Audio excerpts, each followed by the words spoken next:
Hola, bienvenidos a Esquina Literaria. Estamos leyendo este libro, Carta al Greco, de Nikos Kazantzakis. Espero que les esté gustando. Hoy vamos a leer el capítulo que se llama Deseo de huida. Espero que les guste. En aquella época los días transcurrían monótonos, lentos. Las gentes no leían diarios, no existían aún aparatos de radio, teléfonos, cines. La vida se deslizaba seria, sin tumultos, sin palabras inútiles. Cada hombre era un mundo cerrado, cada casa estaba trincherada, en su interior los dueños envejecían día a día, se regocijaban en silencio para no ser oídos, se peleaban en secreto, caían enfermos sin hablar y morían. Entonces se abría la puerta para dejar pasar su despojo y durante un instante las cuatro paredes develaban un secreto. Pero enseguida la puerta volvía a cerrarse y la vida recobraba su ritmo sin tumulto. Para las fiestas anuales, cuando Cristo nacía o moría o resucitaba, todo el mundo se vestía, se acicalaba, dejaba su casa y de todas las callejuelas la gente se volcaba en la iglesia. Ella, con las grandes puertas abiertas, los esperaba. Había encendido sus grandes candelabros y sus arañas, y el dueño de casa, San Minas, montado en su caballo, permanecía en el umbral y recibía a los bien amados habitantes de Megalocastro. Los corazones se henchían. No más tristezas, todo el mundo se identificaba, olvidaban su nombre, no eran ya esclavos, ya no había disputas ni turcos, ya no había muerte. Y allí en la iglesia, con el capitán Minas, el caballero a la cabeza, todos sentían que era un ejército inmortal. La vida en aquellos años era profunda, inmóvil, pocas risas, muchas lágrimas, más numerosas aún eran las penas inconfesadas en Megalocastro durante aquellos tiempos. Los amos se mostraban atentos a sus intereses y serios, su gente sometida. Cuando un rico pasaba se levantaban con respeto, pero todos estaban unidos por una pasión común que les hacía olvidar trabajos y privaciones y los hermanaba, si bien no la confesaban porque tenían miedo al turco. Y he aquí que un día las aguas mansas se agitaron. Una hermosa mañana se vio entrar en el puerto un buque todo cubierto de banderas. Los habitantes de Megalocastro que estaban allí se quedaron boquiabiertos. ¿Qué barco era ese que llegaba deslizándose entre las dos torres venecianas de la entrada del puerto, multicolor, hormigueante de alas, adornado con banderas?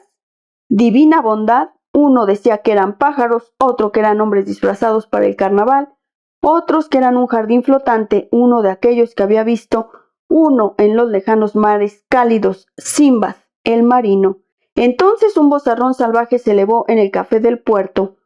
Oh, oh, salud a los peregrinos. De pronto todos respiraron, habían comprendido. Entre tanto el barco se había aproximado. Ahora se veía nítidamente que estaba cargado de mujeres con trajes abigarrados, con sombreros y plumas, de peregrinas multicolores, cuyas mejillas estaban coloreadas con peonia roja.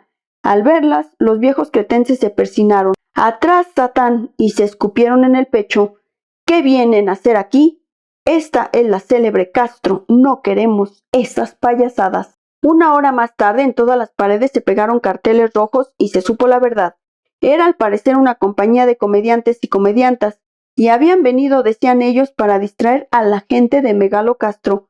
Todavía no alcanzo a comprender cómo se produjo el milagro, cómo mi padre pudo tomarme de la mano y decirme: ven, vamos al teatro, vamos a ver qué diablos puede ser eso. Era el atardecer, él me llevaba de la mano y los dos bajamos hacia el puerto, a un barrio pobre por mí desconocido, de casas dispersas y grandes corrales. Uno de esos corrales estaba completamente iluminado, adentro tocaban clarinetes y bombos. Una vela del barco estaba colgada de la puerta. Se la levantaba y se pasaba al interior. Entramos, bancos, escabeles, sillas, hombres y mujeres. Estaban sentados, miraban un telón que tenían delante y esperaban que se abriera. Soplaba del mar una brisa ligera, el aire olía bien. Los hombres y las mujeres hablaban, reían, masticaban cacahuates y semillas de calabaza. ¿Cuál es aquí el teatro?, preguntó mi padre, que por primera vez intervenía en una fiesta de esta clase. Se le mostró el telón. Entonces nos sentamos con nuestras miradas también clavadas en el telón. En la tela estaba escrito con grandes mayúsculas: Los bandidos de Schiller, drama muy entretenido, y debajo: cualquier cosa que veáis, no os inquietéis, es imaginaria. ¿Qué ¿Qué quiere decir imaginaria?, pregunté a mi padre. Charlatanerías, me contestó. Mi padre quería preguntar a sus vecinos quiénes eran esos bandidos, pero no tuvo tiempo. Escuchamos dar 3 golpes y se levantó el telón. Yo abrí desmesuradamente los ojos. Ante mí se había abierto un paraíso. Ángeles, varones y mujeres iban y venían con trajes pintarrajeados, alas, joyas de oro, y sus mejillas estaban pintadas de blanco y anaranjado. Hablaban alto, pero yo no entendía. Se enojaban, pero no sabía por qué. Entonces aparecieron bruscamente 2 colosos, al parecer hermanos, y empezaron a pelear y a injuriarse, a perseguirse para matarse. Mi padre prestaba oído atento, escuchaba, refunfuñaba, no parecía contento, estaba sobre ascuas, se movía en la silla, sacaba su pañuelo y se enjugaba el sudor que corría de su frente, pero cuando comprendió que los 2 tunantes eran hermanos y se peleaban, se levantó de un salto furioso. «¿Qué payasada es esta?», dijo en voz alta. «Vámonos». Me tomó del brazo. Derribamos con nuestra prisa 2 o 3 sillas y salimos. En adelante me dijo, sacudiéndose el hombro, «No vuelvas nunca a poner los pies en un teatro. Si no obedeces te haré papilla». Ese fue mi primer contacto con el teatro. Soplaba una brisa tibia, la hierba tierna crecía en mi espíritu, mis entrañas se henchían de anémonas. Llegaba la primavera, acompañada de su prometido San Jorge, montado en un caballo blanco.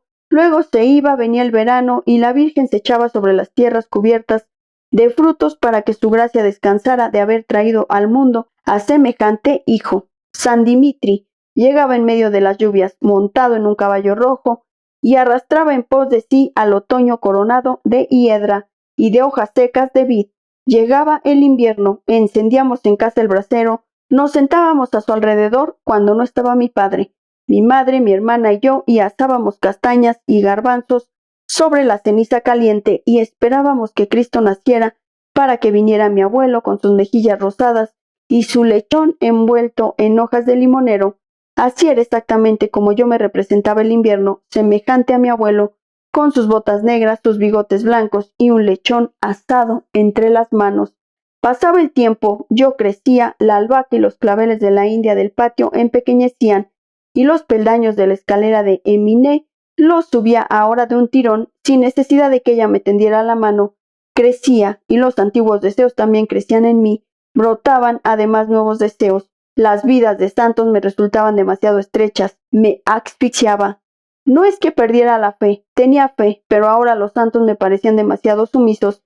Siempre ante Dios agachaban la cabeza y decían que sí. La sangre de Creta se había despertado en mí. Ahora presentía, sin discernirlo, claramente que un verdadero hombre es el que resiste, el que lucha y el que no tiene miedo de decir no, incluso a Dios. Toda esta nueva turbación no podía expresarla con palabras, pero en aquella época no necesitaba de las palabras.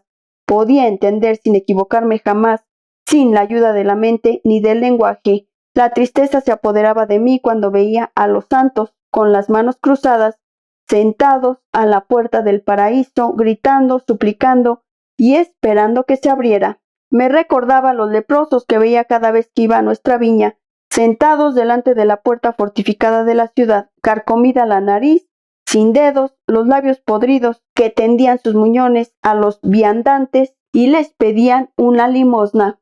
No sentía por ellos piedad alguna, me asqueaba, envolvía la cabeza y pasaba a toda prisa.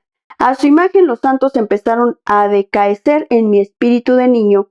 ¿No habría otra manera de entrar en el paraíso? Al abandonar los ogros y las princesas de las leyendas, yo había penetrado en el desierto de la Tebaida, con los santos mendigos, y ahora sentía que era menester separarme también de ellos. En cada festividad mi padre hacía golosinas, ya pasteles de almendra, ya buñuelos, y para Pascua pasteles pascuales. Yo me ponía el traje dominguero e iba a repartirlos como saludo a mis tíos y tías. Me recibían bien y me daban una moneda de plata para comprarme bombones y calcomanías.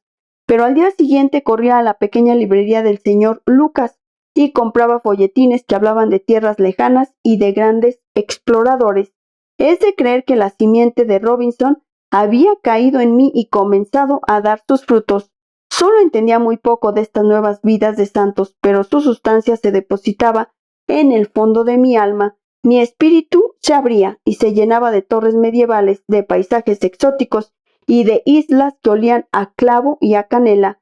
Penetraban en mí salvajes tocados con plumas rojas, encendían hogueras, asaban hombres, danzaban y a su alrededor sonreían las islas bajo la llovizna. Y estos nuevos santos no mendigaban. Lo que querían lo tomaban con su espada. ¡Ah, si se pudiera! Como aquellos caballeros entrar a caballo en el paraíso, héroes y al mismo tiempo santos. He aquí el hombre perfecto. La casa paterna se volvía estrecha, Megalo Castro se volvía estrecha. La tierra me parecía ahora como una selva tropical, con pájaros y fieras multicolores, frutos azucarados, y yo ansiaba en mi sueño cruzar esta selva tropical de un extremo a otro, protegiendo a una mujer pálida que estuviese en peligro. Un día, al pasar delante de un café, vi su rostro. Se llamaba Genoveva de Brabante. Los santos se identificaban en mi imaginación con los caballeros ebrios de entusiasmo que habían partido a salvar el mundo, o el Santo Sepulcro, o una mujer. Se identificaban con los grandes exploradores y las naves de Cristóbal Colón que zarparon de una islita de España eran las mismas, y el mismo viento impulsaba sus velas que los navíos que hasta entonces habían navegado dentro de mí, cargados de santos que se hacían a la vela rumbo al desierto. Y más tarde, cuando leí la historia del héroe de Cervantes, Don Quijote, que me pareció como un gran santo y mártir, que más allá del humilde sendero cotidiano había partido en medio de gritos y de risas para encontrar la sustancia tras las apariencias. ¿Qué sustancia? Entonces no lo sabía, lo comprendí más tarde. Solo hay una sustancia, siempre la misma, y el hombre no ha encontrado otro medio de elevarse, la derrota de la materia y la sumisión del individuo a un fin que lo trasciende, puede muy bien ser una quimera. Para un corazón que cree y que ama no es quimera, solo existe el valor, la confianza y la lección fecunda. Los años han pasado. He intentado poner orden en este caos de mi imaginación, pero esta sustancia, tal como se me apareció difusa aún, cuando era niño, me parece siempre que es el meollo de la verdad. Tenemos el deber, más allá de nuestras preocupaciones personales, más allá de la comodidad de nuestros hábitos, por encima de nosotros mismos, de establecernos una meta y de esforzarnos por alcanzar esta meta día y noche, desdeñando las risas, el hambre y la muerte. Mejor dicho, no alcanzarla, pues un alma altiva no bien alcanza su meta, la traslada más lejos. No alcanzarla, sino no detenernos jamás en nuestra ascensión, es el único medio de dar a la vida nobleza y unidad. En medio de estas llamaradas he pasado mis años de infancia. Todas las aventuras de los santos y de los héroes me parecían ser el más simple, el más realista camino del hombre, y estas llamaradas se confundían con otras llamas más grandes que encendían en esta época de servidumbre Megalo Castro y Creta. En aquellos tiempos heroicos, Megalo Castro no era solo un hato de casas, de comercios y de estrechas callejuelas amontonados en una costa de Creta, delante de un mar continuamente agitado. Las almas que la habitaban no era una tropa rebelde, sin una cabeza o con 1000 cabezas de hombres, de mujeres y de niños que malgastaban su tiempo en los cuidados cotidianos de la comida y del hogar. Un orden no escrito, austero, los gobernaba. Nadie levantaba su cabeza rebelde contra la dura ley que estaba por encima de él. Alguien más grande que él daba órdenes. La ciudad entera era una guarnición. Cada alma era también una guarnición, eternamente sitiada, y tenía por capitán a un santo, a San Minas, el protector de Megalo Castro. Durante todo el día él permanecía de pie, inmóvil, sobre su ícono, en su iglesia pequeñita, montado en su caballo gris y blandiendo una lanza roja, una breve barba rizada, nimbado por el sol, la mirada feroz. Durante todo el día estaba allí, cargado de exvotos de plata, de manos, de pies, de ojos, de corazones, que las gentes de Megalo Castro habían colgado ante su gracia, impenetrándole curación, permanencia inmóvil, aparentando no ser más que una pintura, lámina y color. Pero no bien caída la noche, cuando los cristianos se recogían en sus casas y las luces se apagaban una a una, con violento ademán apartaba los exvotos de plata y los colores, espoleaba su caballo y venía a recorrer los barrios griegos, salía a hacer su ronda, cerraba las puertas, las que los cristianos habían olvidado cerrar, sillaba a los paseantes retrasados para hacerlos entrar en sus casas, venía a pararse delante de las puertas y prestaba oído atento, satisfecho cuando escuchaba canciones. Este debe ser un matrimonio, murmuraba. Reciban mi bendición, que tengan hijos y la cristiandad se multiplique. Luego recorría las murallas que rodeaban a Megalocastro y antes del amanecer retornaba a la iglesia y volvía a subir sobre su ícono. Trataba de hacerse el indiferente, pero su caballo estaba bañado en sudor, su boca y su pecho cubiertos de espuma, y cuando muy de mañana entraba el sacristán, el padre Charambalos, para lustrar y encender los candelabros, veía el caballo de San Minas, sudoroso, pero no se sorprendía por ello. Él sabía, todos sabían que durante la noche el santo hacía su ronda, y cuando los turcos afilaban sus puñales y se aprestaban a lanzarse sobre los cristianos, San Minas saltaba de su ícono para proteger a la gente de Megalocastro. Los turcos no lo veían, pero oían relinchar a su caballo, veían las chispas que sacaban al empedrado los cascos de su caballo, reconocían su voz y se iban a esconder asustados en sus casas. Sin embargo, algunos años antes lo habían visto con sus propios ojos, se aprontaban una vez más para hacer una masacre, y San Minas, montado en su caballo, se había precipitado hacia el barrio turco. En el instante en que aparecía en un recodo de la calle, Mustafa, el Odja, medio loco, lo vio echar a correr y se puso a aullar. ¡Alá, Alá!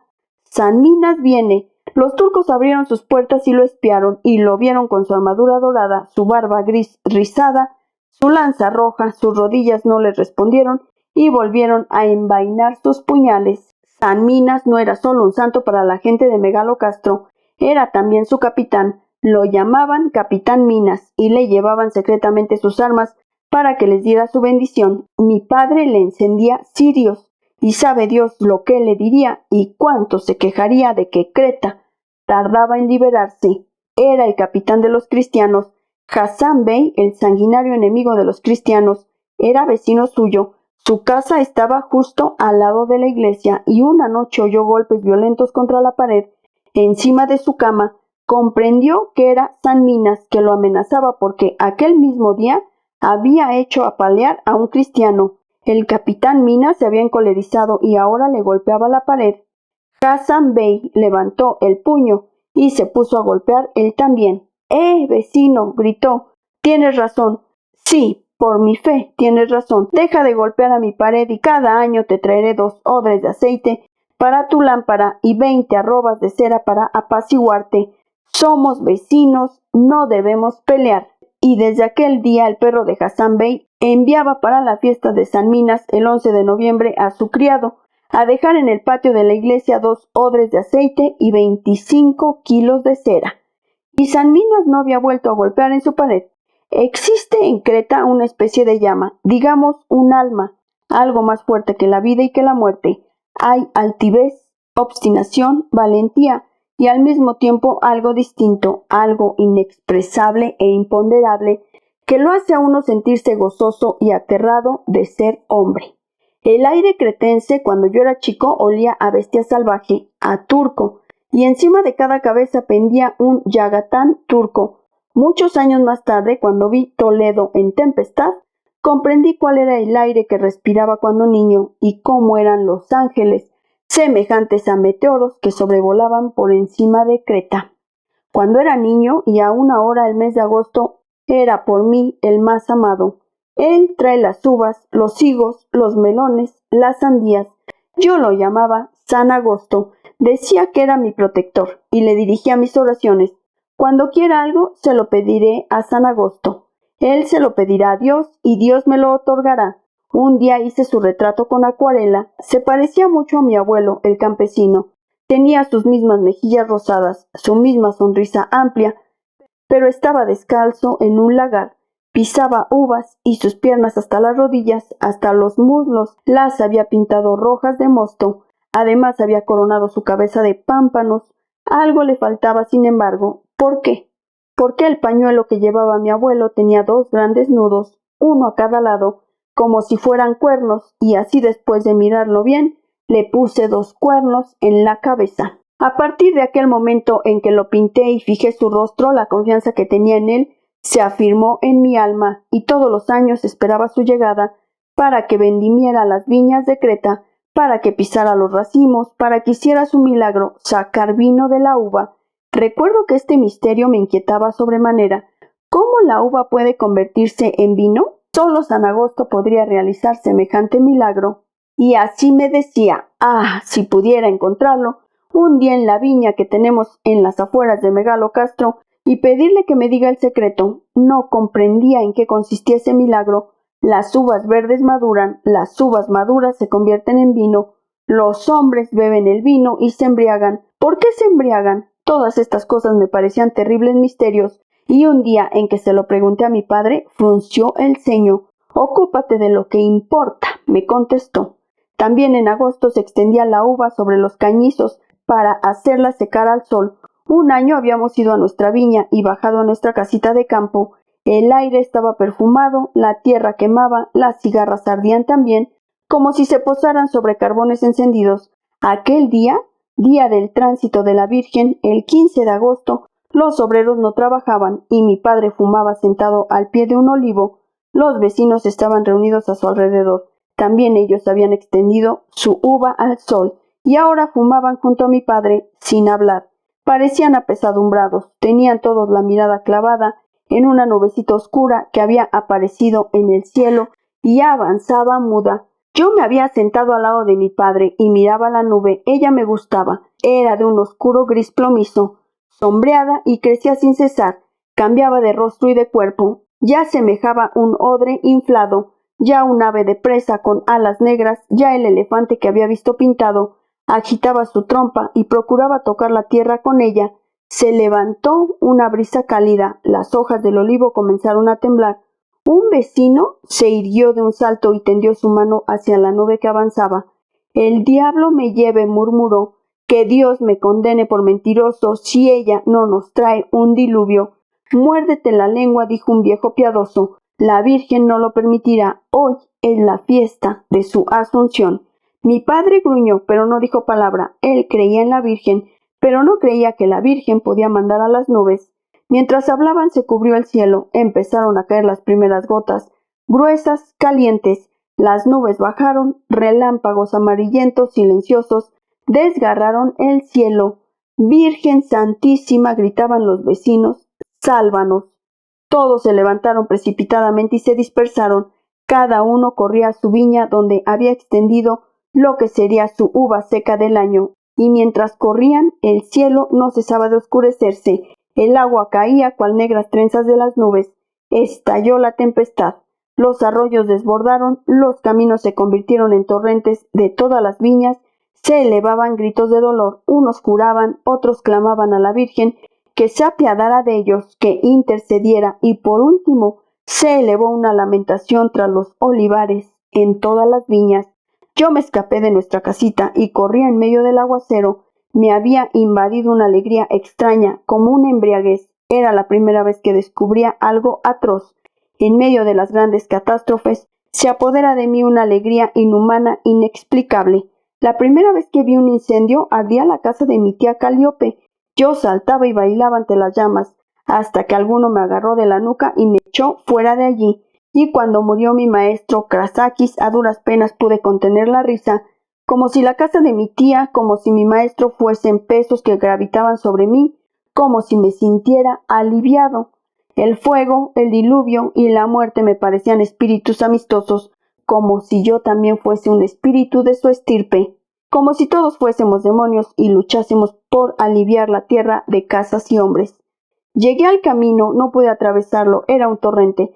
Me detuve y me puse a mirarlo. Con las aguas corrían por brazadas las uvas, a medio secar. El trabajo de un año corrían hacia el mar y se perdían. Los lamentos se hacían más fuertes. Algunas mujeres se metían en el barro hasta las rodillas y se esforzaban en salvar algunos racimos secos. Otras, de pie al borde del camino, se habían quitado sus pañoletas y se arrancaban los cabellos. Yo estaba empapado hasta los huesos. Eché a correr hacia nuestra casa y me esforzaba en ocultar mi alegría. Tenía prisa por saber qué haría mi padre. ¿Lloraría? ¿Juraría? ¿Gritaría? Al pasar delante de los cañizos vi que toda nuestra uva seca se había ido. Vi a mi padre de pie en el umbral inmóvil, que se mordía los bigotes. Detrás de él, también de pie, mi madre lloraba. «Padre», grité, «nuestra uva seca se ha perdido». «Nosotros no estamos perdidos», me respondió. «Cállate». Jamás he olvidado este instante. Creo que ha sido una gran lección para los momentos difíciles de mi existencia. Recuerdo a mi padre calmo, inmóvil, de pie en el umbral. No juraba, no suplicaba, no lloraba, miraba inmutable el desastre, y el único entre todos los vecinos salvaba su dignidad de hombre. «Bienvenida seas, desgracia, si vienes sola», decimos en Creta, ya que rara vez una desgracia viene sola. Al día siguiente el cielo estaba radiante. La víspera había obrado a su antojo, había aniquilado a los hombres y ahora reía.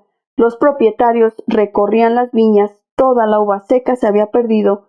Todavía podían verse enterrados en el barro algunos puñados. A mediodía mi padre salió a toda prisa para Megalocastro. Un amigo suyo, llegado muy de mañana, le había cuchicheado algo al oído y se había ido. Se sabía que los cristianos habían matado a un gran Aga en una aldea, que los turcos estaban furiosos, que los cristianos se armaban, iba a estallar una nueva rebelión y los turcos acudían a Megalocastro para protegerse tras las murallas venecianas. Mi hermana y yo paseábamos por la viña y recogíamos los últimos granos que aún colgaban de las cepas. De pronto un rumor se levantó en el camino, gritos, rebuznos. Pasaba una tropa con asnos cargados de artesas, de calderos y de mujeres turcas. Los hombres corrían detrás, unos descalzos, otros con los zapatos destalonados, un turbante en la cabeza. No hablaban, mugían y corrían hacia Megalocastro. Chapoteaban en el barro, era plena canícula. El aire estaba en ebullición. «¡Los turcos, los perros!», gritó mi madre. Nos tomó por las axilas y nos metió en la casa. Yo me abracé a sus rodillas. «¿Por qué corren, madre?», pregunté. «¿Qué quieren? ¿Por qué tiemblas?». Ella me acarició los cabellos. «Dios mío, lo que verán tus ojos, hijo mío, es algo terrible nacer cretenses». Habíamos entreabierto la ventana y nos pusimos a mirar. La cuadrilla se alejaba, desapareció detrás de los olivares. El camino volvió a quedar en silencio. En ese momento apareció mi padre. «Vámonos pronto», dijo, «antes que se ponga el sol». Mi madre nos tomó de la mano. Mi padre recogió su revólver, bajó la almohada, miró si estaba cargado, lo puso en el bolsillo y nos siguió. El sol se ponía en el momento en que atravesábamos la puerta de la ciudad. Las callejuelas estaban ya oscuras, la gente corría apresurada, las puertas crujían, se asomaban las madres, llamaban a los niños para que entraran. Nuestra vecina, la turca Fátime, nos vio y no nos deseó las buenas noches. Mi padre se sentó en su lugar, en su rincón del sofá, cerca de la ventana del patio. Mi madre estaba de pie delante de él. Ella sabía que iba a dar órdenes. Tomó su tabaquera, lió un cigarrillo lentamente, sin apurarse y sin levantar los ojos. «Nadie saldrá de aquí», dijo. Luego se dirigió a mí con el entrecejo fruncido. «¿Tienes miedo?». «No», le respondí. «¿Y si los turcos rompen la puerta, entran y te degüellan?». Me estremecí, sentí la hoja del puñal en mi garganta. Estuve a punto de gritar «tengo miedo, pero la mirada de mi padre estaba clavada en mí. Bruscamente erguí mi pecho. «Aunque me degüellen», le respondí, «no tengo miedo». Sentí endurecerse mi corazón. «Está bien», dijo, y encendió su cigarrillo. Durante el verano, cuando fui a la aldea a ver a mi abuelo que se moría, había dormido en una huerta con uno de mis tíos. De pronto, mientras me venía el sueño, oí a mi alrededor un extraño crujido. Asustado, me acerqué a mi tío. «¿Qué es eso que cruje?», pregunté. «Tengo miedo». Él me volvió la espalda irritado porque le había cortado el sueño. «Duerme, niño de la ciudad, duerme. ¿Es la primera vez que oyes esto? Son las sandías que crecen». Aquel día fue lo mismo. Al ver a mi padre que me miraba de aquel modo, sentí que mi corazón crecía y crujía. Megalocastro tenía 4 puertas fortificadas. Al atardecer los turcos las cerraban y nadie podía entrar ni salir. En toda la noche, los cristianos que estaban dentro caían así en una ratonera. Al salir de nuevo el sol, las abrían. Durante la noche, mientras las puertas fortificadas estaban obstruidas, los turcos podían hacer una masacre, porque en el interior de la ciudad los turcos eran más numerosos y además tenían una guarnición. Fue por ese entonces, algunos días después, cuando viví por primera vez una masacre.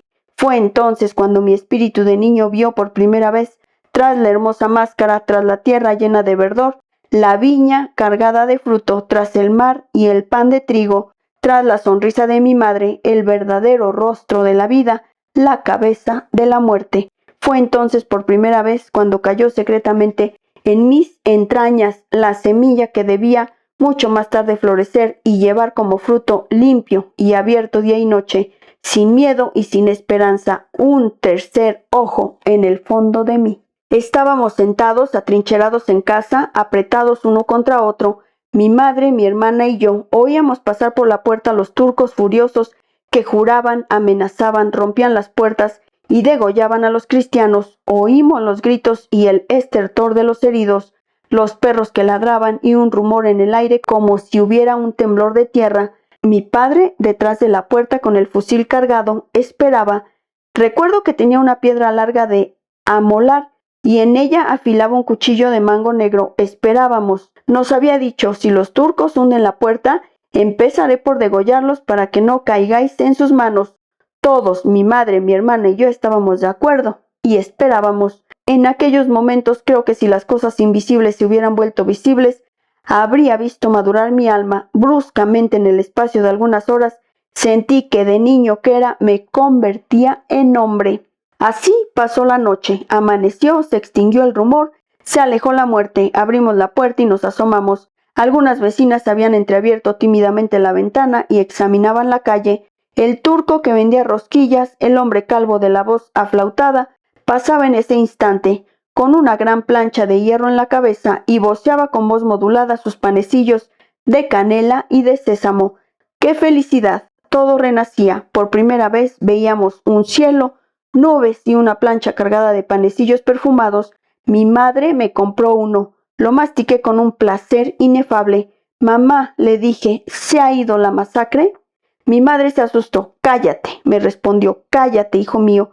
No pronuncies su nombre. Podría oírte y volver.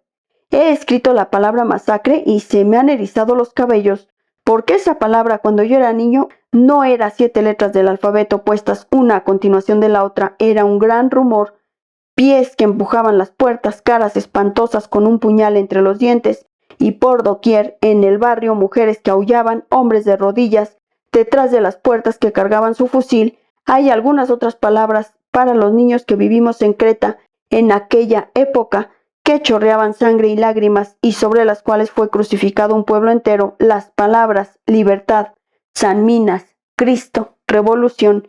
Suerte penosa e ingrata la del hombre que escribe, porque se ve naturalmente obligado a utilizar palabras, es decir, a inmovilizar el impulso que lleva en sí. Cada palabra es una corteza muy dura que encierra un gran poder explosivo. Para encontrar lo que quiere decir hay que dejarla estallar en sí como una granada y liberar así su alma prisionera. Un rabino, cuando iba a orar a la sinagoga, empezaba por hacer su testamento y despedirse lleno de lágrimas de su mujer y sus hijos, porque no sabía si saldría vivo de su oración. Cuando pronunció una palabra decía, por ejemplo, Señor, esta palabra rompe mi corazón en 1000 pedazos, el terror se apodera de mí y no sé si podré saltar a las palabras siguientes. Ten piedad de mí. Ah, si pudiera encontrarse alguien que leyera así una canción, o la palabra masacre, o la carta de la mujer amada, o esta carta de un hombre que ha luchado tanto y ha logrado tan poco en la vida. Al día siguiente, muy de mañana, mi padre me tomó de la mano. Vamos, dijo. Mi madre se asustó. ¿Dónde llevas al chico? Ningún cristiano ha salido todavía de su casa. Salgamos, repitió mi padre. Abrió la puerta y salimos. ¿Dónde vamos?, le pregunté, y mi mano temblaba en la suya. Miré a mi alrededor. Todo estaba desierto. En un recodo de la calle, 2 turcos se lavaban en la fuente. El agua estaba roja. ¿Tienes miedo? Sí. Tanto peor. Ya te acostumbrarás. Dimos vuelta a la esquina y nos dirigimos hacia la puerta del puerto. Una casa aún echaba humo. Varias puertas estaban hundidas. Todavía había sangre en el umbral. Llegamos a la plaza donde estaba la fuente de los leones. A un lado se veía el viejo plátano inmenso. Mi padre se detuvo y tendió el brazo. Mira, me dijo. Levanté la vista hacia el plátano y lancé un grito. 3 ahorcados se balanceaban, uno al lado del otro, descalzos, vestidos solo con una camisa, y su lengua colgaba fuera de la boca. completamente verde. Volví la cabeza, no podía más. Me abracé a las rodillas de mi padre, pero él me agarró la cabeza y me hizo mirar el plátano. Mira, me volvió a ordenar. Mis ojos se llenaron de ahorcados. Mientras vivas, me dijo mi padre, ¿entiendes? Mientras vivas, que estos ahorcados nunca se borren de tu vista. ¿Quién los ha matado? La libertad. Bendita sea. Yo no había comprendido. Miraba con los ojos desmesuradamente abiertos los 3 cuerpos que se mecían lentamente entre las hojas amarillentas del plátano. Mi padre miró alrededor, aguzó el oído, las calles estaban desiertas, se volvió a mí. ¿Puedes tocarlos?, dijo. No puedo, respondí con terror. Sí puedes, ven. Nos acercamos, mi padre se persinó rápidamente. Toca sus pies, me ordenó. Me tomó la mano, sentí en la yema de mis dedos la piel fría y apergaminada. Todavía los cubría el rocío nocturno.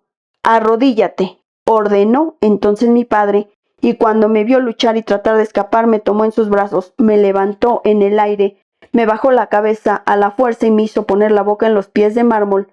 Me dejó en tierra, mis rodillas se doblaban, se inclinó y me miró. Es para acostumbrarte, me dijo. Me volvió a tomar de la mano y regresamos a casa. Mi madre, inquieta, estaba en la puerta esperando. ¿Dónde habéis ido, en nombre del cielo?, dijo, me abrazó y me besó apasionadamente. Hemos ido a prosternarnos, dijo mi padre, y me miró con firmeza. Las puertas de la ciudad permanecieron cerradas 3 días. Al cuarto se abrieron, pero los turcos ambulaban en las calles, llenaban los cafés, se reunían en las mezquitas y todavía no había amainado su ebullición. Sus ojos estaban aún llenos de crimen. Saltaba una chispa y Creta ardía. Los cristianos, los que tenían hijos, se embarcaban en los vapores, en los caiques y se iban a la Grecia libre. Los que no tenían hijos salían de Megalocastro y se refugiaban en las montañas. También nosotros bajamos al puerto para partir. Mi padre a la cabeza, mi madre en el medio con mi hermana y yo detrás. Nosotros tenemos que proteger a las mujeres, nosotros los hombres, me dijo mi padre. Todavía no tenía yo 8 años. Yo iré por delante y tú por detrás. Ten cuidado. Pasamos por barrios incendiados, no se habían llevado todavía todos los degollados, ya los cadáveres empezaban a heder. Mi padre se agachó y recogió al pasar una piedra salpicada de sangre. Guárdala, me dijo. Había empezado a comprender esta conducta feroz de mi padre. Él no aplicaba la nueva pedagogía, seguía la antigua, la implacable, la única que puede salvar a la raza. Así es como el lobo educa a su amado lobezno, su único hijo, y le enseña a cazar, a matar y a huir de las trampas con astucia o valentía. A esta pedagogía salvaje de mi padre debo la resistencia y la obstinación que siempre me han asistido en mis momentos difíciles. A esta ferocidad debo los pensamientos indomables que ahora, al fin de mi vida, me guían y no me aceptan consuelo, ni de Dios ni del demonio. Subamos a tu cuarto para tomar una decisión, me había dicho mi padre antes de abandonar la casa. Se detuvo en medio de la habitación, me mostró un gran mapa de Grecia colgado en la pared. No quiero que vayamos al Pireo ni a Atenas, allá irá todo el mundo. Van a empezar a lloriquear que no tienen que comer y a mendigar ayuda. Eso me desagrada. Elige una isla. La que yo quiera, la que tú quieras. Subido en una silla, inspeccionaba una a una todas las islas del mar Egeo, verdes sobre el mar azul. Paseaba mi dedo de Santorín a Milos, a Cibnos, a Mykonos, a Paros. Me detuve en Naxos. A Naxos, dije. Su forma y su nombre me gustaban. ¿Cómo podía adivinar en aquel instante la influencia decisiva que tendría sobre toda mi vida esta elección fortuita y fatal? A Naxos, repetí, y miré a mi padre. Está bien, respondió. Vamos a Naxos. Espero que les esté gustando esta conmovedora historia de este libro, Carta al Greco, de Nikos Kazantzakis. Los espero el próximo viernes para continuar con esta lectura.